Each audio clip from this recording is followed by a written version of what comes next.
आज आपण कार्तिकी एकादशीची कथा बघणार आहोत.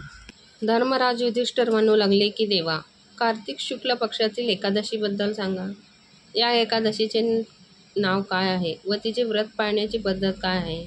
हे व्रत केल्याने कोणते फळ मिळते? कृपया सर्व तर्कशुद्धपणे सांगा.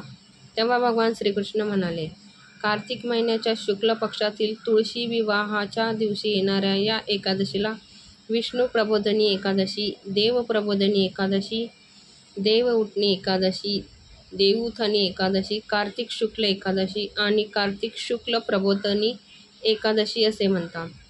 ही एकादशी मोठ्या पापाचा नाश करणारी आहे. आता मी आपल्याला त्याची महानता सांगतो, ते लक्षपूर्वक ऐका. एका राज्यात सर्व एकादशीचे व्रत पाळत होते. एकादशीच्या दिवशी प्रजा चाकरमान्यापासून जनावरांपर्यंत कुणालाही अन्न दिले जात नव्हते. एके दिवशी दुसऱ्या राज्यातील एक माणूस राजाकडे आला आणि म्हणाला, महाराज, कृपया मला कामावर ठेवा. तेव्हा राजाने त्याच्यापुढे एक अट घातली. ठीक आहे, ठेवू, पण तो रोज आम्हाला जेवायला सगळं मिळेल, पण एकादशीला जेवण मिळणार नाही.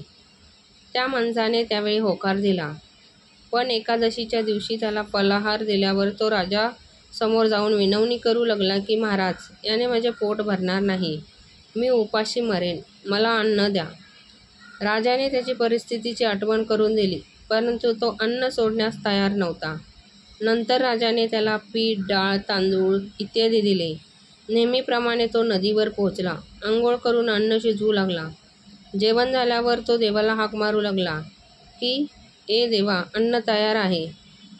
त्याच्या हाकेवर भगवान पितांबर धारण करून चतुर्भुज रूपात आले आणि प्रेमाने त्यासोबत भोजन करू लागले. अन्न खाऊन देव अंतर्धान पावला आणि तो आपल्या कामाला गेला. 15 दिवसांनी पुढच्या एकादशीला तो राजाला म्हणू लागला, महाराज, मला दुप्पट सामुग्री द्या. त्या दिवशी मी उपाशी राहिलो. राजाने कारण विचारले असता त्याने सांगितले, देवही माझ्यासोबत जेवतो, म्हणून मी ही सामग्री आम्हा दोघांसाठी पूर्ण नाही. हे ऐकून राजाला आश्चर्य वाटले.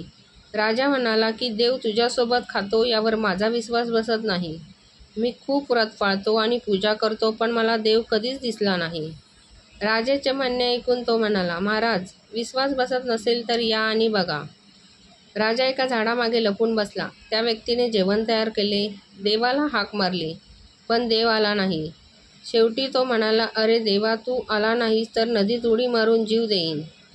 पण देव आला नाही. मग प्राण अर्पण करण्यासाठी तो नदीकडे निघाला. आपल्या प्राणाची आहुती देण्याचा त्याचा ठाम इरादा जाणून लवकरच देव प्रगट झाले आणि त्याला थांबवले आणि त्यांनी एकत्र बसून जेवण केले. खाऊन पिऊन झाल्यावर त्यांनी त्याला आपल्या विमानात बसवून आपल्या निवासस्थानी नेले. हे पाहून राजाने विचार केला की मन शुद्ध असल्याशिवाय उपवासाचा फायदा नाही. यातून राजाला ज्ञान प्राप्त झाले. त्यानेही मनापासून उपवास सुरू केला आणि शेवटी स्वर्गप्राप्ती झाली.